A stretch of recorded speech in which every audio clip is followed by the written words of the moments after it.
Yo, today we're talking about Kendrick Lamar's new album, GNX. We're going to give a full and thorough review. If you are a Kendrick, Glazer, Stan, listen, you may not want to stick around for this video, but if you want stick around. If you want true objective hip hop review from platinum producers who have worked with the best in the game, stick around. We're going to tell you what it is on this episode of the Arkatech Beatz Music Business Podcast. Let's go.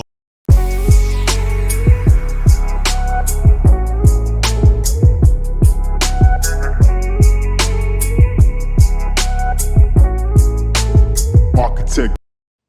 What's up, everybody? What's up, everybody? It's the Arkatech Beatz Music Business Podcast. We are your hosts, platinum producers, Arkatech Beatz. I am Juggernaut. I am Mike Drama D. And today we are talking about Kendrick Lamar's new album, GNX. This joint just dropped on Friday. Nobody knew it was coming out.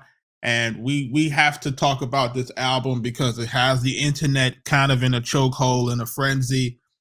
And we got to talk about this thing. But before we get started, if it's your first time here, this is the Arkatech Beatz Music Business Podcast. Every week we get together to talk about things that are happening in the music business and also to see how you can help move your music business career forward by giving you tips and everything else. Every episode is sponsored by our books, which you can learn the music business on. Make sure you're checking them out at architectbeats.com. The links will be in the description. You can save 10% if you buy in bundle. So let's go with this right here, right, Mike? Kendrick Lamar's album came out on Friday. Everybody's going crazy. What's your thought on this thing right here, bro? 12 records? 12 songs. And I want to go through these songs. We won't be able to play them for copyright reasons, right? Because we don't want YouTube to flag it for copyright, whatever. But, you know, there are some songs on here that I like. There are songs on here that I don't like. And then I'll give you my overall take on it. But, you know, I want people to understand that I hold Kendrick to a very, very, very high standard because I believe that he's one of the top lyricists of this generation. So I'm going to come off very, very critical. I'm telling guys this now so that you guys are not going to sit here and say, oh, this all type of situation is because I'm holding him to a standard that I see that potential. I hear it. It comes out in flashes. And I want to just make sure that, you know, what I'm saying is not going to be misconstrued as some sort of Drake love and Kendrick hate. You know what's interesting? Like, this is going to be a great debate. Some may say, some may argue, but I think it's very interesting. You know, we're holding him to a standard, and the question remains: do we hold anybody else to the standard? You know, where are we musically now? Is there any album out where it's phenomenal out the gate? When was the last time we got an album where everything was banging, everything was dope? Not for a long time, you know. So, you know, you got to think about those things and where are we in hip hop now? You know, I went through the album. I've listened to it, a couple of joints I had on repeat. The first record, Wacced Out Murals. Mm-hmm. That record was a very strong beginning. So I agree with you, right? Mm-hmm. So you being an A&R, you Mm-hmm. knowing how to construct classic albums, Capital Punishment, right? This type Mm-hmm. of things like that, right? Mm-hmm. This is how you set an album off, right? Strong first way to start off an album. You know, beat is tough, right? Right. Lyrics is tough. He's setting the tone, right? Right. So this is what I'm expecting. This is the tone of the album that's being set, that this guy is about to really say some real shit. He about to go deep. And it's a good marriage of lyrics and music, right? So and it has a broad appeal. Right, so I'm gonna leave my thing there. I like that song. I would hope it have a broad appeal. It has to. You got to think. Not every person that consumes music is interested in lyrics. That's real. So the things that, and I have to be honest and say this: some of the things that I'm gonna like may not be for everyone, and vice versa. And at the same time, also there's a regional thing too. So certain things are just going to hit different because you're from that region, or you're not from that region. You know, but Whacked Out Murals is what I enjoy, is the type of hip hop I like. You know, dope beats, getting to the bars. You know, you know, saying lyrics that making you think, and what is he saying? What does he mean? And just going. That's what I like. You know, getting your thought off and getting that cats in a way. So that's the record. That's the record that I had on repeat as soon as it came in. That's definitely one of them I had on repeat. I like the record. I think the record is, like I said, I think it sets the tone. It's how I want to hear Kendrick. Right. Okay. So you know what I'm saying? And I know you and I was having some conversation off screen about him being some of the music on this album being regional. And he's an international star. So I don't know if you can really do it like that. You know what I'm saying? Where we say, hey, it's more regional this time around. And I understand part of that problem is because the Not Like Us hit so big, right? The Not Like Us hit so big, it kind of created this thing where, okay, are we going to get more of that? And I see that was where some of that is coming in on this album. Is that okay? We're chasing the that feel of Not Like Us. Yes. Right. Yeah. But we have to be careful of that because Not Like Us is really an anomaly in his catalog. Right. Let's just be honest. You know what I'm saying? Mm-hmm. He caught a lick with this record. This record is because of what was going on, the timing, the Drake, the whole thing, and it catches, right? So now we're trying to recreate that fire, and I know how it worked with that. It don't work doing that, trying to really recreate that feeling and so forth, because it kind of falls flat. But because there are a few records that's in that vein and I'm expecting them to be produced by Mustard, and they're not. Oh. See what I'm saying? Only one other one is produced by Mustard. You see what I'm saying? So that's where part of the problem is for me with that, right? So let's go to the next record. Let's go to the Squabble Up. Right? We go to Squabble Up. Squabble Up got the right? Right. And that's really not my shit. So Well, while I think it can work, I don't really think that's not really it. I like the Squabble Up record. If it's a banger to me. It's a club record. It feels LA. As soon as it comes on, you just want to get up and throw the W's up, and you just want to get your gangster dance on. I like that record. There's nothing else to say, man. I like that record for what it's it is. It's a no for me. It's a no for me. It don't really do nothing for me. And what I was saying to you off camera too, again, like everybody know we from New York, but I've been in Atlanta now 16 years, and I don't see it being played in either place. No, it won't. I don't see it being played in Atlanta, but a lot of greats are not played in certain regions. You know what I'm saying? There was a time they were saying Jay-Z wasn't being played in the South, and he had to go and make records with and he got to make those records. UGK to make that happen.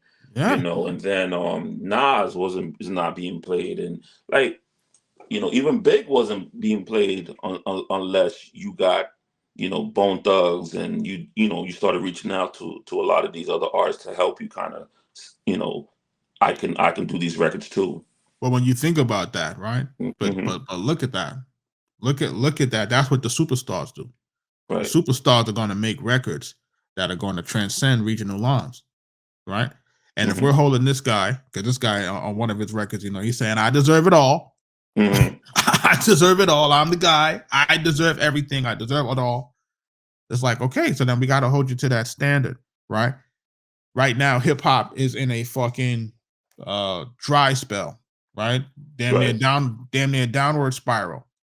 All right, my brother, you got to put on that. You got to put on that cake, right? You got to support. You got to support this shit now, because the music right now has been, we've been complaining about it being mid, and for me listening to this album, it's like, why there are just a handful of songs that I may be like, okay, I don't feel that the replay value is there. I don't feel that I don't feel like these are going to be the records that we're going to be listening to 4 or 5 years from now, right? and I think it don't. I don't think it has that power that it's going to need to have. You mean the staying power? No, I don't think it has that. You know what I'm saying? If he told me this was a mixtape, he'd get it passed. If he said, but he's telling me if he's saying that this is the album after the biggest record of the summer, it's falling flat for me, bro. What's the next record? What's the next record after Squabble Up? So the next record after Squabble Up, and Squabble Up, Mike likes it, I don't like it. The next one is the Luther record, right? And you know this one got a scissor on it. Yeah, can't play it. I like that record too. I don't like this record either. You don't like you don't like the Luther record with the R&B? I think the hook saves it, but I don't really like this record either. I think this record is just there. And like, you know what I'm saying? Like the record to me is just there, man. Like I don't think that it's, you know, I don't think that it has, I just don't see it. Like, you know what I'm saying? Like it just doesn't really do anything for me. Well, you also gotta think when you're making these albums, every record, especially coming from a LA, you know, someone from the West, you know, every record may not do it for you for regional reasons. No. Like the Chronic, the Doggy Style, did every record do it for you? Maybe not. No, but I won't say every record, but I would definitely say that if we're looking at the Chronic and we're taking those albums and we're using those albums as the barometer, those albums really have, like, you know, they have a cohesion, right? Look at where we started at. We started out with Wacced Out Murals. How did we get to that, right? Squabble Up now goes the other direction. It goes right over there. And then this record kind of falls where? In between. It's three different kinds of records. So to me, it feels like if you're an East Coast cat, you're gonna like out the gate, you're gonna like the first one. If you're an East Coast. If you're an LA cat, you're out the back gonna like the second one, out the back. If you're in between, if you're a person who listens like maybe like some R&B or you like mellow records, you're gonna like the Luther record. That's not what I'm saying. It's all different. That's not what I'm saying. What I'm saying is that if we are trying to construct an album with staying power, if we're trying to construct a classic, if he says he deserves it all, if he says he's the top guy, my question is, why are these records being constructed and why are these records being placed in this fashion, in this particular order? Why is this record even on the album, to be honest? You know what I'm saying? I mean, I understand the feed. I know that the feature, it probably supersedes it all. But like, you know, it just don't really do nothing for me, man. Like, you know, and maybe I'm not being able to articulate it the right way. Or maybe I'm just holding this guy to the fire. And you and I were talking about it again off camera again, right? He's today's version of Nas. The same way he said Nas was the only one that congratulated him for the Super Bowl, right? He's today's version of Nas. He does what he wants to do. He records what he wants to do. He's not really looking for hit records. He does what he wants to do. But during the 90s and early 2000s, we crucified Nas for not giving us the best music. We said, why didn't you give us Illmatic? Why don't you give us It Was Written? Why are you giving us this in-between music? We crucified Nas for that, right? The people crucified Nas. I'm still a Nas fan, but the general public was crucifying him for that. So much to the point where they elevated Jay-Z over him, right? So now this guy just comes out of a battle with Drake, right? And this album to me is really not, it's not really like, it's not pushing the envelope. So if it's not pushing the envelope, why are we aren't holding him to the same standard? Why is he being glorified for giving us stuff that's clearly mid? But you're using the Jay-Z and Nas thing in a way where that was an East Coast thing. The rest of the world stood on the sidelines and just watched. The Nas and Jay-Z thing was an East Coast thing, and musically, when we took it apart, it was New York cats taking it apart. It wasn't the other regions taking it apart. They stood by and they watched. We have a West Coast artist, so it's going to be up to the West Coast artists to West Coast consumers to pick it apart. We're really on the sidelines watching. We're gonna get the records that we like. You know, he's gonna make records that we like, but for the most part, this is the West Coast consumers of the West Coast. They're the ones that have to pick it apart and say, "Nah, this ain't right," or "This is dope."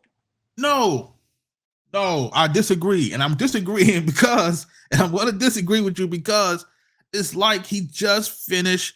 J. Cole bowed out. Everybody's saying Drake lost. So this has nothing to do with the coast. This has more to do with who wants to be the top guy in hip hop right now. You want him to make records for you? No, I want him to make records for him that's going to supersede and secure his legacy and make him the freaking best. Unquestionably, undeniably. That's what I want from him. It will never be, when it comes to music and subjective, it will never be undeniable. They got people that's saying that Takeover is better than Ether. And some people feel Ether is better than Takeover.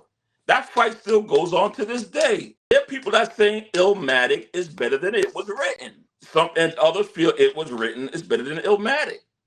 And they will fight you to death for that. This music thing is so subjective, and what region and where you're from has some bias to it. The general public will say this, and I know people are going to agree with me with this, is that I need that next level. I need that next level Kendrick Lamar, and I'm not getting it because you want what you want. I just say, listen. It's not even what I'm saying that I'm wanting what I'm wanting. What I'm trying to say is that when it's all said and done, when the hype is all said and done, people are going to look back at this and they're going to say, you know, it wasn't that good. We don't know that. You know what I'm saying? Like, they're going to say it wasn't that good. Only time could predict that. Like, we have to have this conversation a year later and say, yo, is that record still rocking? But you and I have been around long enough. You and I have been a part of great records with great artists and legendary artists to know and to identify that this is not it. We'll see. And everybody, and I would pose you the same question. I'm going to pose the question that I posed to you earlier as well. To all my producers out there, all of my legendary producers, all of my producers that are coming out, if Kendrick Lamar and those folks reached out to you and say, hey, send me your best 12 records based on everything that's been going on, based on everything that I've rapped on, based on the way that you know Kendrick Lamar is the lyricist, the 12 best records for my next album. Are you guys sending them these 12 records? Because I can guarantee these records are not going to be part of your beat pack. It was on somebody's beat pack. I can guarantee it. And it made it to the album. Listen, I can guarantee it. Sometimes these guys are just in the room, and you know that, and I know that. Yeah. I mean, yeah, you're right about that. Right? But you know and I know, if you had to send them the best 12 records that we produce right now, he ain't getting these. Right, because first of all, we're going to be sending them a certain kind of music. Like, I'm not a West Coast producer, so I'm not going to give you vintage West Coast production. I'm not going to give you West Coast production. I don't like that we keep saying West Coast. But because he should have West Coast production. He's doing records with Taylor Swift and Miguel and all that shit. It don't matter. I don't want to hear that.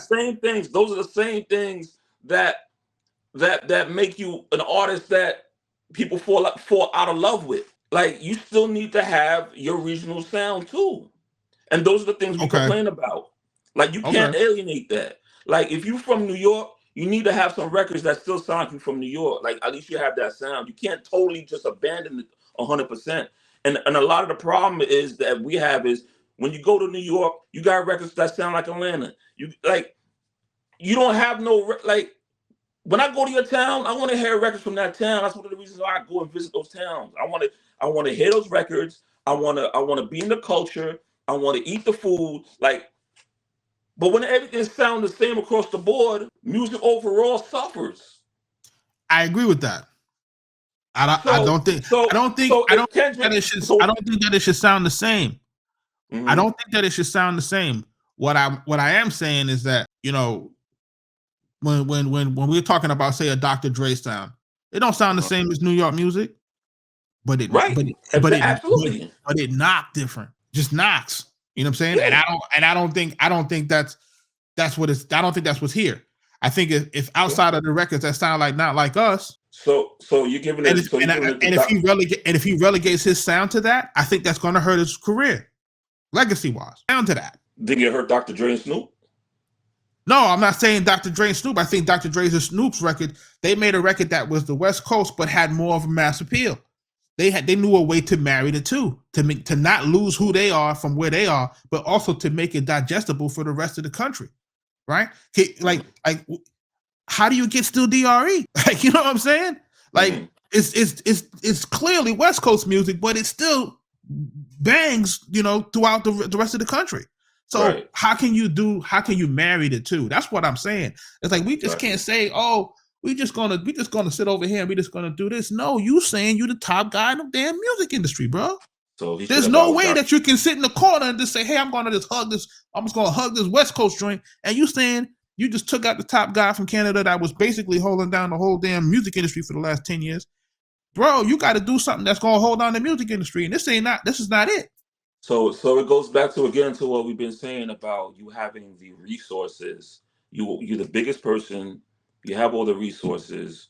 You know, why isn't the production top fucking notch? Why is the production so phenomenal that we don't even need to have these type discussions? Thank you. Online, we should not be having these discussions about if the music is this, that, and the third when you are the top guy in the business right now. Unlimited resources. Like this, that's what's mind-boggling to me. You know what I'm saying? So I'm holding them to the standard and people are going to be like, oh, you just a hater. I'm like, well, you got to have to call me a hater, man. Like this Luther record, you know what I'm saying? And what's the next joint on this joint? The next joint is what? Man in the Garden. This is one mic, man. It's one mic. That's all it is. Come on, bro. This is, like, you know what I'm saying? Like, this is one fucking mic. And when I'm listening to this shit and I'm like, oh, if he do that shit on the last verse where he get loud and all that shit, then I know this is one mic. And he did this shit to the T, and I'm like, that's one mic, bro. That's one mic to death. I'm like, come on, man. I really would, yeah. Yep. Well, as soon as I heard it, I said, oh, wait, this is one mic. It's one mic. And listen, revere to Nas, but that's what I said. He's supposed to be today's version of that, right? But he's going down that same situation. Like, you know how crazy it'd be sounding when these guys be like, oh, who's the top guy? And they'd be like, yo, it's Jay-Z. And I'd be like, and in my brain, I'm saying, yo, you guys got to understand something about Illmatic. Illmatic was the blueprint for a classic album, right? Mm-hmm. Nas showed you how to construct a classic album not being produced by one producer. That's the magic of it, right? The Chronic is all one producer, right? Right? Yeah, for the most part. For the most part. You know, Doggy Style for the most part, right? One producer, right? Dr. Dre is doing that. Or if you're talking about any of the Wu-Tang albums, it's all RZA, right? Mm-hmm. Right? Outkast is going to be Organized Noise, right? Nas did not do that. Nas was a 17-year-old kid who went out there, created an album that had the cohesive with multiple producers, even though the multiple producers were top notch, but he still had to get the right records to make it all work together and work cohesion. So now when a guy comes behind him and makes Reasonable Doubt, you have a barometer. Now you know you were taught how to make the classic album, right? Mm-hmm. So now for us to elevate the next guy over this guy after this guy was really the blueprint for it all, it's like, come on, man. So you're saying so now that you say that, he pretty much has, you're saying he has Nas syndrome right now, because, you know, the flack that Nas was getting for not picking the right beats. Are you saying that's exactly what's happening? That's exactly what's happening, but why is he doing it when he's already seen it happen? You see what I'm saying? It's like, why would you do it when you see it happening? Because look, maybe I'm holding them too much of a high standard, right? I understand the pressure. There's a large pressure to make these kind of songs, to make classic songs. You know that, and I know that. You're gonna have, you know, this is not an easy thing. You have to really be searching through records, searching through beats, searching through samples. This is not easy. This is damn near almost impossible. It's not easy. I want people to understand that I'm not just talking crazy.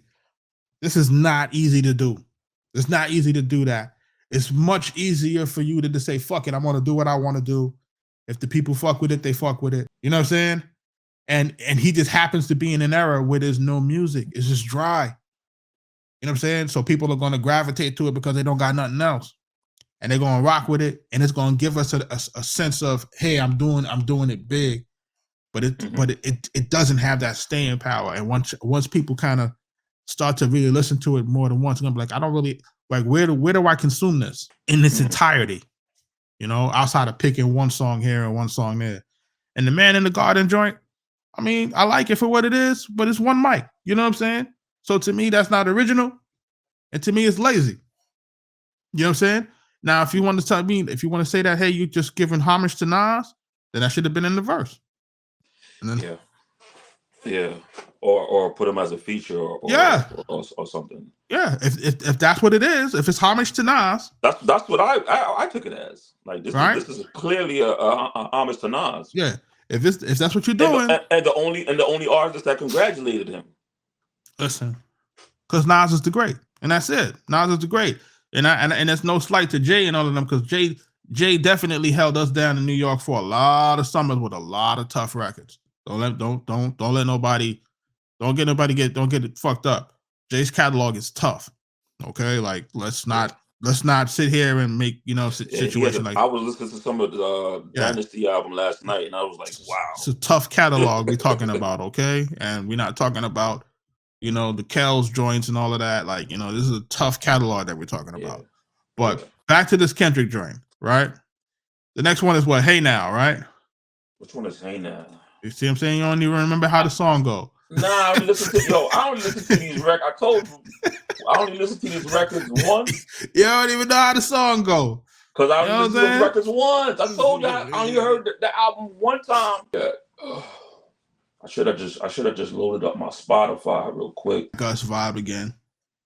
You know what I'm saying? I'm not mad at it. Anytime you hear that type of vibe, it feels like a West Coast. It's a West Coast. I'm not mad at it. But so everyone on the West is most likely gonna love this record.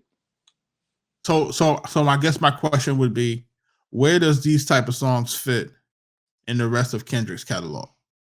They don't. Receive all the accolades for. None of them sound like that. From what's been to me, when you listen to like his catalog more, it felt more local. It felt more like from the neighborhood, the skits, it felt more local. It felt like I could relate more to it.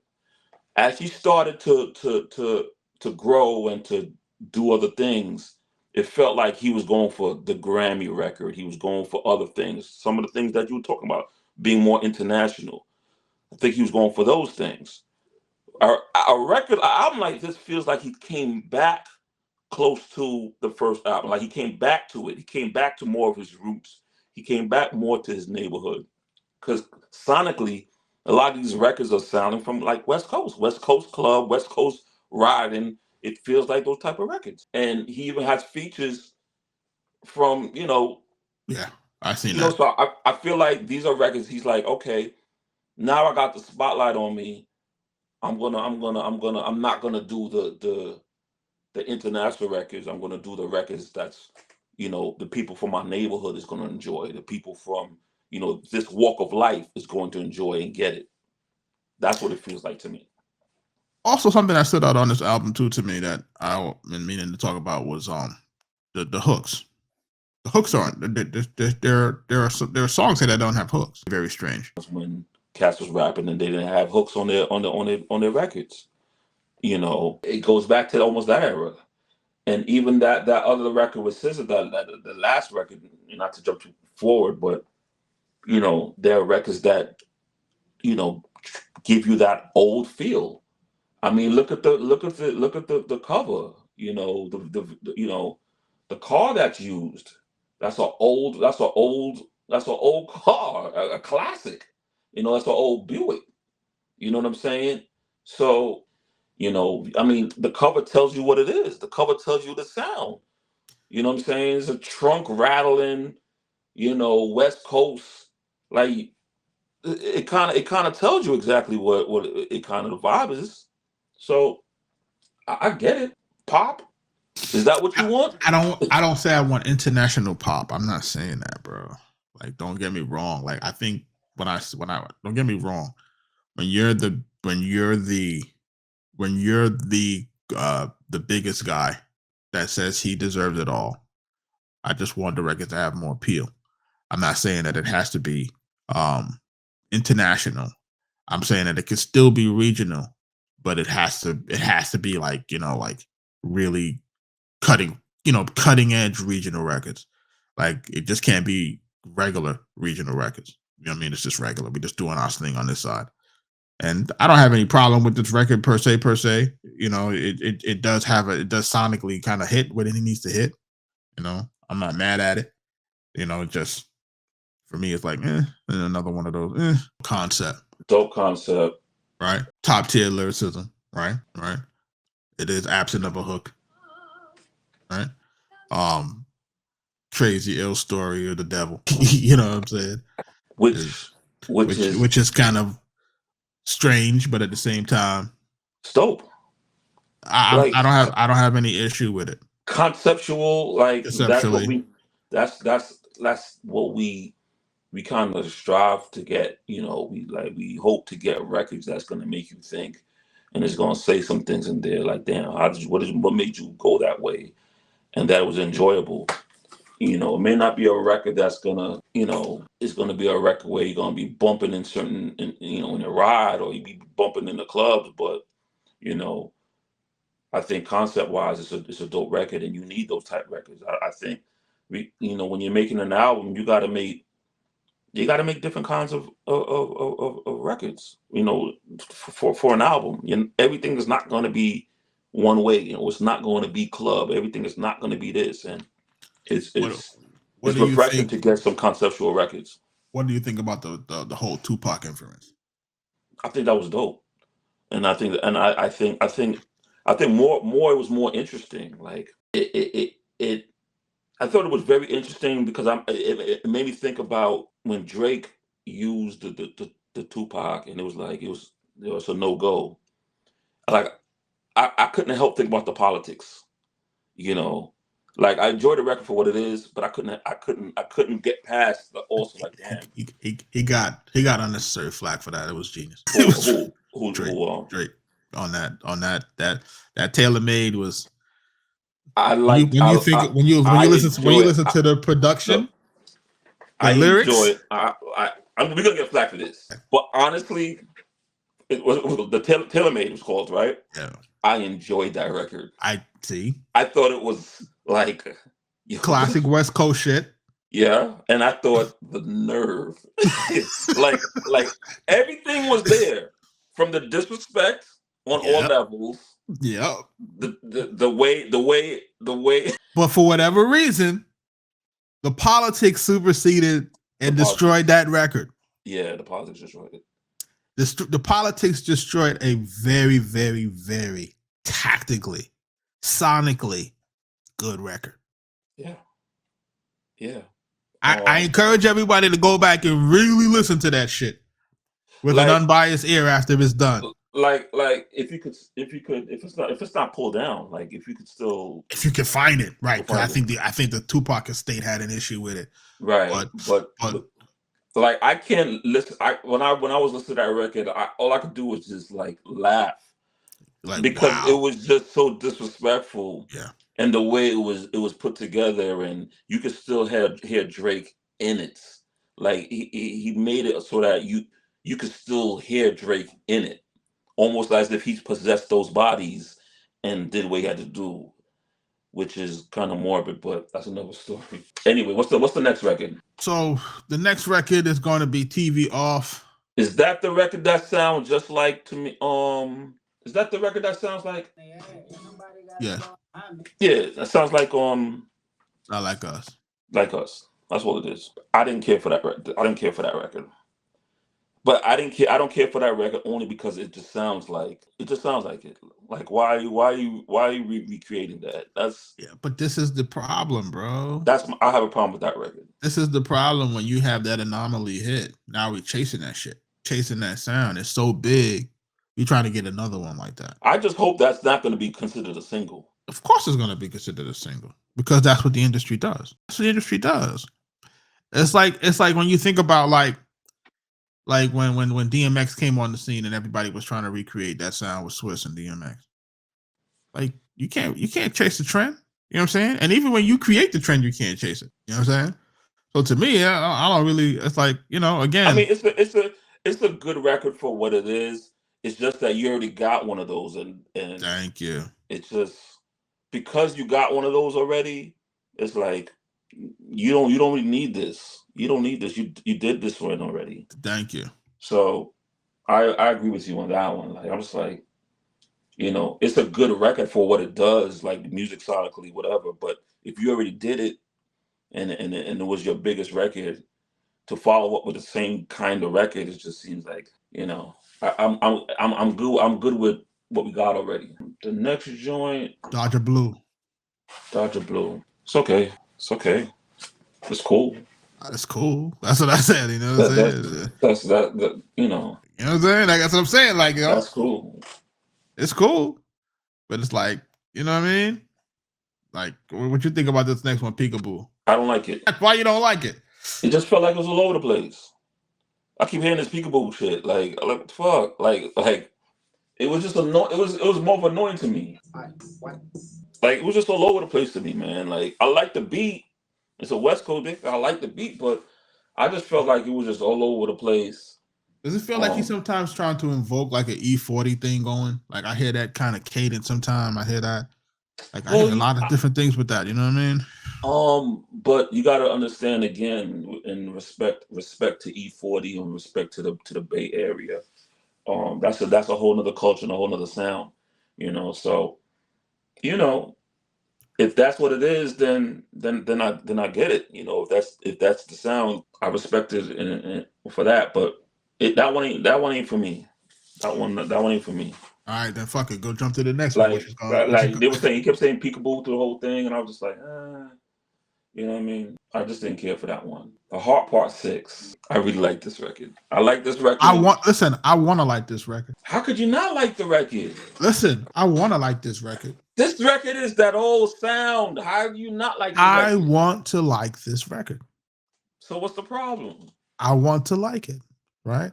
Uh-huh. And let me break it down for you why I want to like it. I want to like this record. I went when this record initially came out. For those who don't know, it's a SWV sample. Mm-hmm. It has it's produced by the Neptunes. Low key, people don't really know that, right? I love this record for what it is, the original. I love what he did on it as far as him telling his evolution and, TDE, what they went through or where he wants to be as an artist and evolve.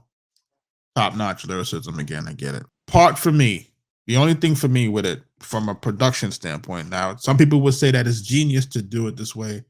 I would look at it and say, it feels kind of lazy to me, because not only does it have the actual loop, but he actually used the hook from them too. So it's like he took their instrumental and just rapped over the instrumental. But to me, it feels lazy. Okay. So that's why I said I want to like it, because this is a classic song that I love, and I want to like it for what he put on it lyrically, but I just feel robbed as a producer of what he did with that. It makes sense. Now, this generation don't care about that. Probably has no idea what the original is. Right. So that's why I said it can be considered genius, because they don't know about that it's a sample. They listening to it for what it is. It sounds dope to them. And he's saying what he needs to say, and he's rhyming the way he needs to rhyme. So it's gonna work. You know what I'm saying? I'm not knocking. That's why I say I want to like this record. But part of me. So if this wasn't 100% original record, if it was an original record, this would be gone. It should be gone. But they can do that now, because they're taking, like, even like with Cash Cobain and those guys, they take that's joints, they flip it now. I'm not knocking it. And you got we got to understand now, being in this game, 25, 30 years, records that's going to be coming out are going to be sampling from some of the earlier records. Our era, yeah. So we're going to get a lot of that here and there, and we gotta. It's kind of like a bittersweet kind of thing, because it's like, damn, we almost start sounding like the old cast, where when Puff was remaking all of those records for Big, and then the old folks back in the days were like, that ain't the real, you know, this, that, and the third. So I get it. I get it. Knock it. I get it. To me, that's one of the records I had on repeat. You know, listen, man. That's what I said. I want to like this record. For what it is, I like it. So it's a solid record. It's a great sample. Love it. I love that. Like, you know what I'm saying? I love that record. I love that original. I love what he did to it. You know what I'm saying? I just feel like they could have probably flipped the sample a little slightly different, maybe. Or even flip the hook a little bit. You know, just to give you, just to make it more on a production level, maybe flip it in a way that it's not a straight jack, but maybe, you know, add a little something to it to make it feel, you know. But I think it damn near got the same tempo, right? Am I tripping? It felt like it. It felt like it. Because it felt exactly the same, you know. It felt exactly the same. But out of 12 records, we 10 in. So, you know, we like half and half. You know, so 10 records? Yeah, that's 10. Hold on, Hard Part 6 wasn't that was the that's number 10. That's 10. Then next. The GNX record? Yeah. Get a new job. Pardon me. Got this joint running off of YouTube. Let me skip the GNX record was interesting. It's kind of a little bit weird, you know. I don't think that's a record that I would really rock with. That record shouldn't have made the album. I'm not much less be the title track. Yeah. I didn't that's one I didn't really understand. Like, I don't get that. Like, and production wise, I was like, yo, what is this? What's going on here? It was like poopity scoop. Like poopity scoop, right? Yeah, I didn't, you know what I mean? I didn't, you know, get that one at all. I got nothing to say about that. But my question again is, how does that make the album? There's nobody in the room that says, bro, that's not it. You the top guy. Like, what? Look, you the top guy. Like, this is I don't like that shit, Mike. And you know that I don't like that shit. You are the top guy in the music industry right now. You are the top rapper in the music industry. There is no one in the room that says, bro, this is not it. And this is another reason why I say this. He got to do the Super Bowl. Yeah. He got to do the Super Bowl. Right? So make it make sense. We're supposed to be getting top-notch shit from this guy at this point, bro. Top tier shit, bro. Let's move on. Like people, it's like, oh, you want to move on right now? You want to move on? Like people. No, I got nothing for this record. The last, so let's go to the last one. The last record is Gloria. I like Gloria. I like Gloria too. I think this is one of the more cohesive records. Strong hook, song works. This is what I think is one of the situations when SZA's on the record, right? This is working, right? Yeah, that's a solid record right there. So out of 12 records, nearly half? Out of 12, we said that I like Gloria, I like The Heart. Hold on. Dodger Blue is okay. Reincarnated is cool. And then Wacced Out. That's good. Wacced Out is probably the standout. Man in the Garden, that, you know, is decent record, but you know, this is mid. So out of 12, that's maybe half. Half. Yeah. Which is mid. And the half that I like is not extraordinary. Like this is gonna make my playlist. This is gonna be repeat paying for the next 10 days straight. It's not that. Wacced Out is gonna be on repeat. Wacced Out will be on repeat. I'm gonna have that on repeat. That'll be on repeat. And maybe what you call it for me right now, maybe The Heart. The Heart. But outside of those two, I don't see it. Yeah, I mean, yeah. I wonder what the others are gonna think, you know, about, you know. I'd definitely like to hear other people's views and take on the album. You know, I'm definitely going to look around the internet and see what they're saying and what's going to be their favorites and why, you know.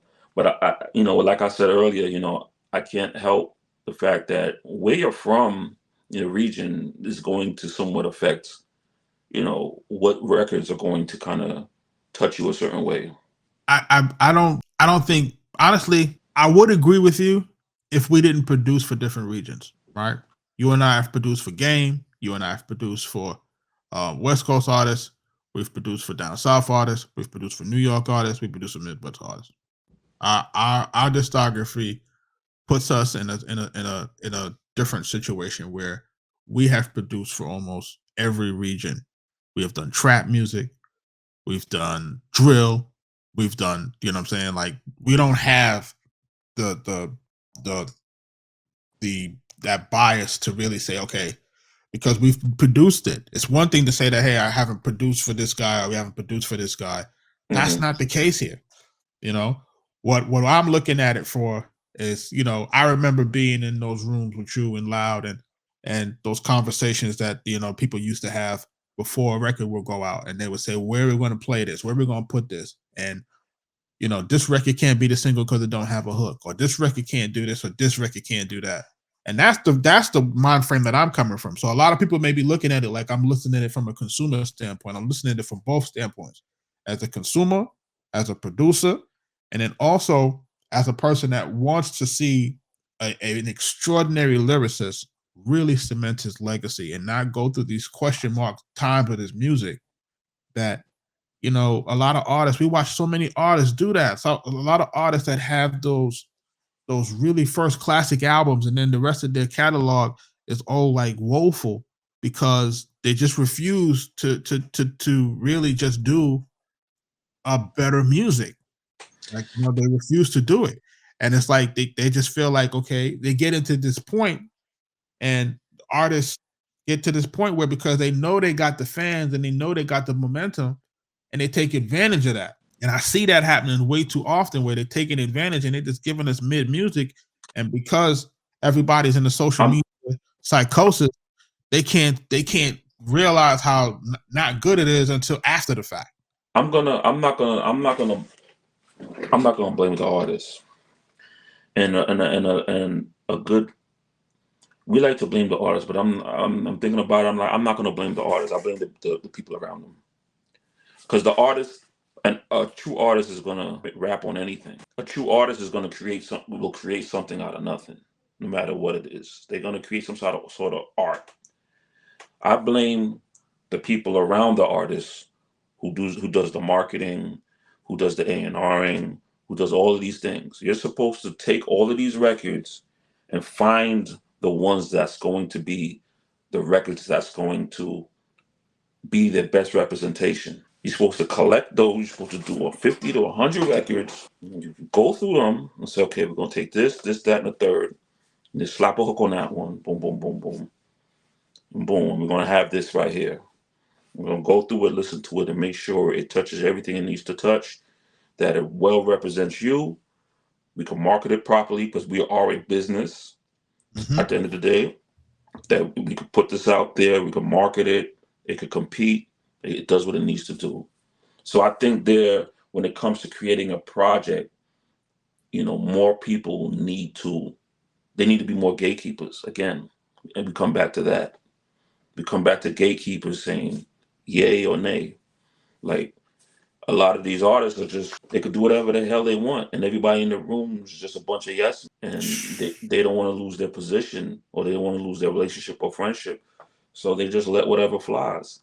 And in this day of just straight to internet, you know, it's harmful. You know, just because you say it doesn't mean you need to come out tomorrow. There needs to be a process, and we've lost that. We lost the gatekeepers. We lost us sitting down in the room with your marketing team and playing a record and saying yay or nay. No, that ain't it. You know. So Yeah. They said that they didn't even know the album was coming out. Who knew? They said the label didn't know either. Like, how do you do that? You know what I mean? Like, the label didn't know. It just went straight to the DSPs. That's what they're trying to say. So clearly, there's no rollout. There's no, artists will continue to be artists, and a lot of times we put a lot of blame on artists for a lot of things. But I think an artist is just always just going to be an artist, and it takes the people around them to try and take this artistry and position it properly. And you can't let an artist run amok. Listen, I agree with that. And that goes across with everybody. You can't run artistry, and when you have artistry that run amok, you will have someone like Kanye saying will do wild stuff. You will have you know records coming out that don't need that sound crazy, or artists saying the craziest things, and Sexy Red saying some outlandish things in her records, and like, artists are gonna be artists. They're gonna say how they feel. You know what I'm saying? They're gonna see how they feel. They're gonna say, but it takes the people around them to be like, nah, let's do it like this, or let's say it like this. Let's say so it's digestible, or we're gonna use this type of record, and we're supposed to be the ones, the producers, the A&Rs, to create it in a way that is digestible for the market. And we just got a bunch of loose shit out there. And that's I think that's another part of my problem, and we're going to try to wrap it up. The climate of where the music industry is right now, we cannot afford any more mid music. And I seen some clips of like Ebro from Hot 97 talking about, hey, we allowed too much shit just to go. We allowed it. We allowed too much mid-level music or low-level music to get in and to dominate what's going on. And people have to start saying, like, you got to start challenging our artists again. Like, yeah, bro, like, we got to challenge you. Like, we can't just have you just. It's like we believe in your greatness, and I don't want people from TDE or whatever to see this joint and be saying, what the fuck going on with homie? Listen, I'm telling you that this is a generational talent. This guy. This is what I'm trying to say. I'm trying to say this guy is a generational talent, right? It's the same thing I say about Drake.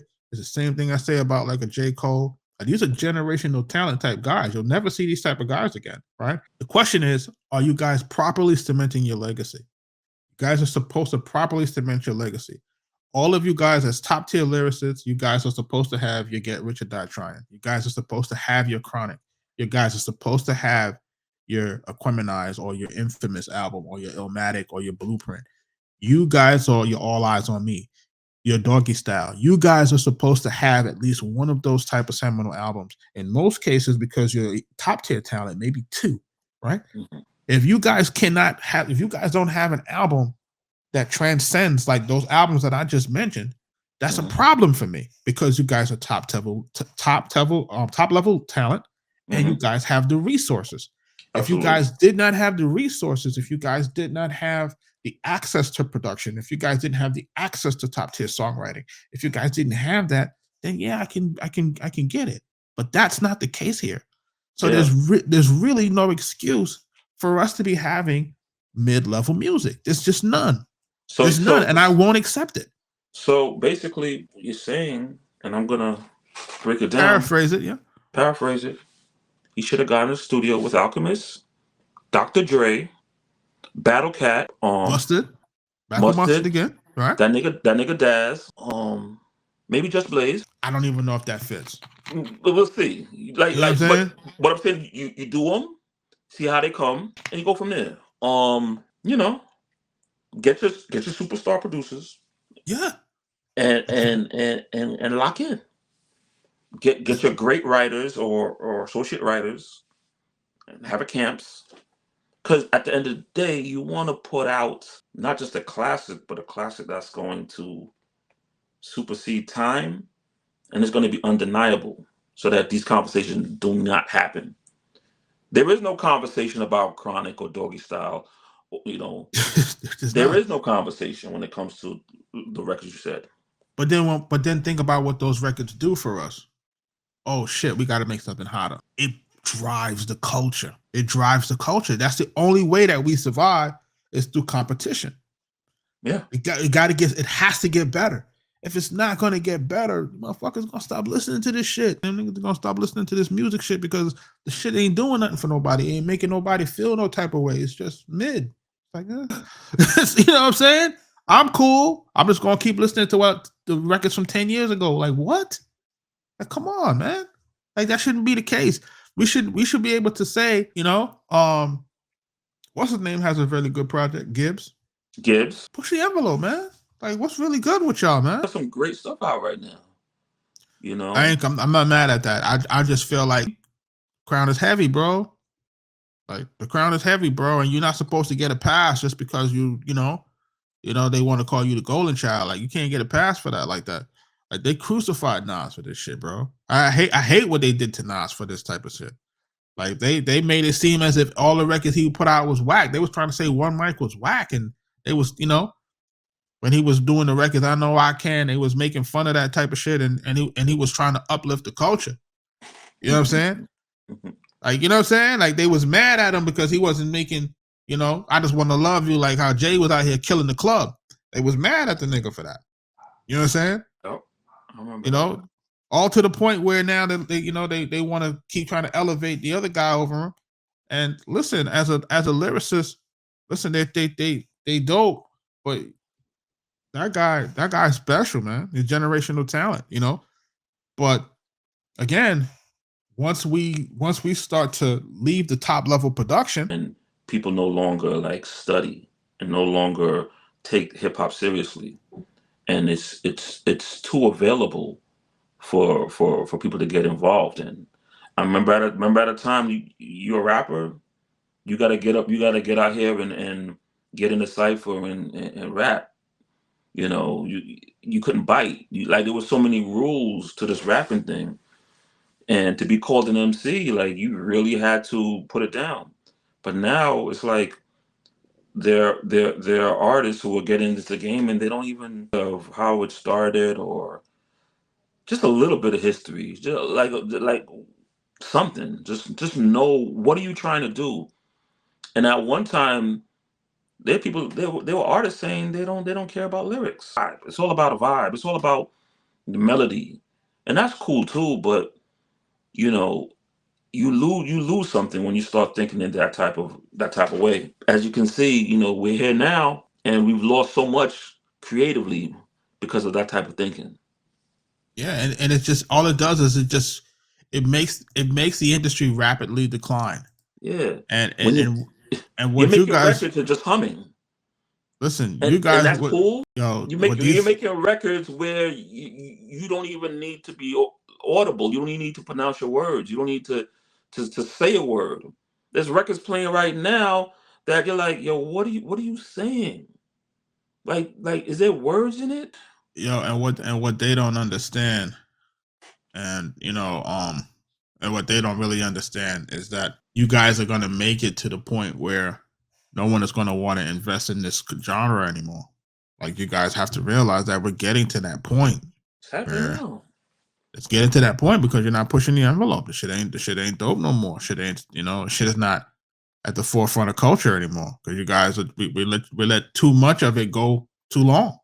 We let too much bullshit get away with too much bullshit. And now Yeah. look where we at. So yeah, we want some of the gritty stuff back. Yeah, we want some of the harder production. Yeah, we want guys that's gonna really produce these records. It's like, come and on, like, you know and, what I and mean? Like, say something. You know, put some words together, man. Put some thought into what you're saying. You know, all of this, coming off the top of your head and laying it down and keeping it. That shit ain't it, man. And I've been screaming that for a long time, man. You'll get yourself a pen and a pad and go sit down and go write some shit, and then um, then recite it, and then change some of the words, and then do it again, and make sure it's right before you step in the damn booth. All this stepping into booth and going off the top of your head, that shit is trash. Stop trying to be like Jay. Stop trying to be like Wayne. You need to be yourself, and you need to take time and take this craft serious. And that should be trash a lot of times. You go in a booth and just say whatever the top of your head. What the fuck? you think Wayne is gonna respond to the jab? I mean, you mean musically? Yeah. Because he already made a statement. No, I don't think he's gonna musically put something out in regards to that. I think he Yeah, waited out. I think you should stay clear of it. Yeah. You know what I'm saying? This is not somebody you want to mess with. And no disrespect to No Wayne, disrespect to Wayne, it's just where it is right now. but Because what you're dealing with is and this is why I had put that disclaimer in the beginning for all the Glazers, is because you're dealing with a microcosm of people who just don't want to hear any constructive criticism about it. They don't want to hear it. They're just like, it's their favorite artist. They don't want to hear it. I'm critical. I'm critical of the artists that I believe are generational talents. I have to be critical of that. You know, we've been in the room with the legends, and we watch how they work, and we see what it takes to be the best. and we're looking at it and we're saying, okay, listen, how come there's nobody in your room telling you that that could be better? Yeah. And that, you know what I'm saying? Like, why nobody's telling you that, you know? And, you know, we come from that era where they'll still be playing a lot of those records that we were a part of. They'll still be playing those records is because we had to hold it to a standard that would have that timeless play value. And a lot of these records don't have that now. Just create, right? Before they even present it, just this ain't it. Going back, crumbling up the paper, rewriting it, asking us, does this sound right? Does this word fit right? You know, all those little things that impact a song. It's very important, man. Like just really breaking it down by using the right words or swapping out words for the verse to just flow better. You know, picking the right hooks, saying the right things, using the right individuals or the right features so that it works better sonically. Swapping out singers that it may not work. You know, doing a lot of, you know, test this out. Not I don't work. Let's try something else. That's what it's about, man. Making sure that the end product is good, you know, and taking the time out to really study what's going on, study what you're doing, and correcting, fixing, making things better. Remember, you know, EQing snares and kicks for hours Bro. because it needed to sound a certain way, you know. So we'll see what the general public is gonna say in you know, in the coming days, you know, of this album. You know, we're gonna see how the Super Bowl is as well. It's gonna be interesting to see. First week prediction. We still doing that? I know some people are saying it's going to do upwards of 400,000. I don't see that. 400,000 first week? Yeah. I can honestly say this is a hard gauge to predict, only because I Like Us was just such a loop. You know what I'm saying? It was out of nowhere. Also, there's no record on this album that's not Like Us. As far as being strong, you got like a bunch of wannabes to that record. Yeah, you don't have a record like Not Like Us on this album. Also, the climate is different. And then on top of that, you know, Spotify and these bots situation. No more bots. You know, so no more manipulation. So I don't know. I don't know. I don't have a prediction for this one. If it does 400, that's good. But I would say I would feel safer with maybe a quarter, which isn't bad in this climate. But I would say it dropped on. It dropped. When did it drop? On a Friday. On Friday when I sent you the text. Yeah. Like, yo. Yeah. So it dropped on a Friday. So now the other question is this: before we leave, I know we've been on there a little longer than normal. What does Drake do? Wait. Yep. Just wait it out. Just wait it out. I don't think Drake should do anything right now for the next 6 months. Right. I think he needs to wait it out through the Super Bowl. Yep. Because it'll fizzle out on its own. And not for nothing, it's dry out here. It's dry out. This is a great time for other people to take a stab at it, right? Man, because Griselda's doing things, Busta's doing things, Freddie Gibbs is doing things, Lloyd Banks is doing things. Like this is Tyler the Creator. Like this is a great time for some hip hop, some boom bap, some anything of substantial is there's a lane now for it, man. Because the people that want to hear good music is like really like fiending. You know what I'm saying? So this is a great time. Drill and trap has been kind of like, you know, on the outskirts. More drill is on the outskirts. So we'll see. Everybody, make sure y'all checking us out at www.arkatechbeats.com. Oh, Snoop and Dr. Dre album coming. Oh yeah, that's gonna be interesting. We'll see if the fire is still there. Yeah, we'll see if the fire is still there. We'll see if it's, you know, we'll see if Snoop still has that. You know, I'm not concerned with Snoop. No. I think Snoop always got it. I'm just hoping that Dre, you know, I just hope Dre is still Dreing. And I just hope that I think what we're hope going to he get from surrounds Dre himself- this time around is going to be more musicality, less samples. I just hope he has enough people in the room with him, because that's when he shines. And he got the Storch with him. He got Anderson .Paak. Yeah, all the guys in the room. Exhibit. The Battle Cats, that nigga Daz, like I hope they're in and out of the rooms, like, you know what I'm saying? That's when I call him Dr. Dre, the doctor, the conductor. That's when he shines and he gets all these little elements and parts, and he could really, he takes time and goes back, listens to it again, scratches this out, does this.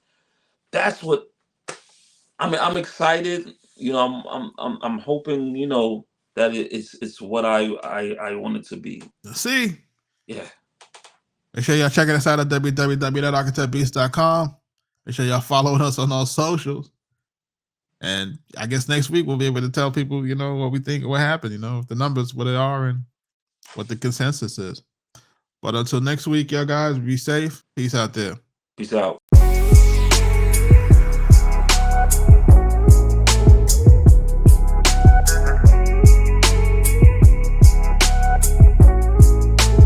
Arkatech.